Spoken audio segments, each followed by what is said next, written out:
This is a tutorial in how to create a interesting drop shadow like this one here, which is actually more appealing to the ordinary drop shadow, which is, say in CorelDraw, I'm going to make a rectangular box. So this is the normal drop shadow in CorelDraw. So you click on your drop shadow tool here, click and then drag like that. So that's the normal drop shadow. This one is more interesting, drop shadow, because it looks like it's 3D, and the photograph, it looks like it's lifted from the background. So before I start my tutorial, I'm going to delete this object first, and what I'm going to do is I'm going to delete this drop shadow and also delete this one here. So now the drop shadow was curved. The only difference was the ordinary drop shadow was straight, and then now we're going to create a curved drop shadow. So before doing the curved drop shadow, we have to establish a shape first. So I'm going to click on this rectangular box here, which is my border, and duplicate it. Control D to duplicate. So I'm duplicating the exact rectangle and bring it down. So now that's my exactly the same rectangular box as this one. Now in order to make it curve, what I'm going to do is I'm going to create an ellipse here. There are lots of ways how to do it. This one is this is one way. I'm going to create an ellipse like that. So make sure it's around one half of the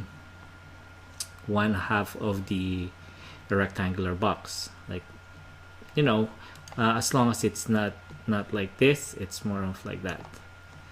Now, but I want to center this one to this rectangular box. So what I'm going to do, I'm going to click on my ellipse and then hold down Shift and then click on this rectangular box, and the shortcut key for centering it vertically is typing letter C while the two or more objects are selected. So I'm going to type in C, and you notice that it moved to the right side. So now I am confident that this is to the center vertically of the rectangle. So now what I'm going to do, I'm going to use my Smart Fill tool, because I just want to get this shape here.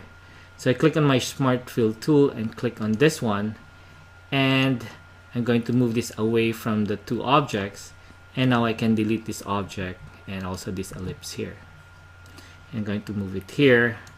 The color doesn't matter. Let's say I'm just going to make it white, because we only need the shadow and not the object. Now I go to my drop shadow tool here, and I click and drag going down, which is that one here. Okay.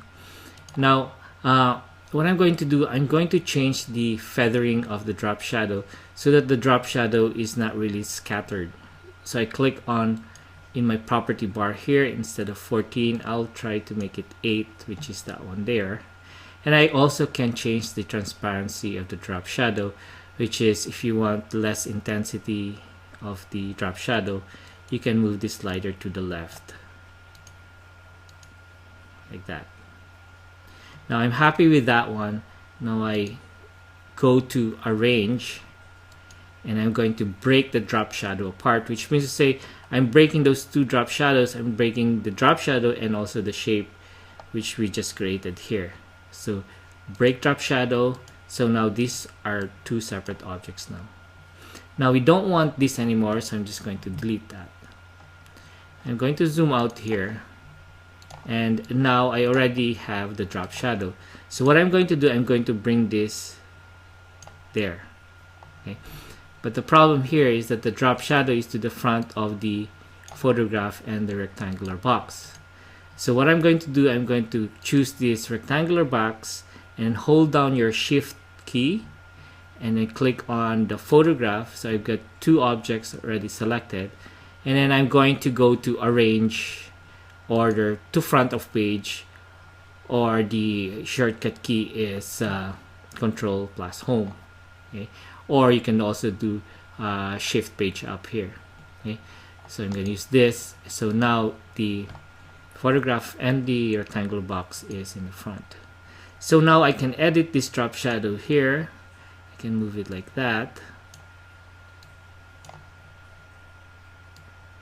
there, because since it's already separate from the rectangular box, I can do that now. So now, as you can see, you have a more interesting drop shadow.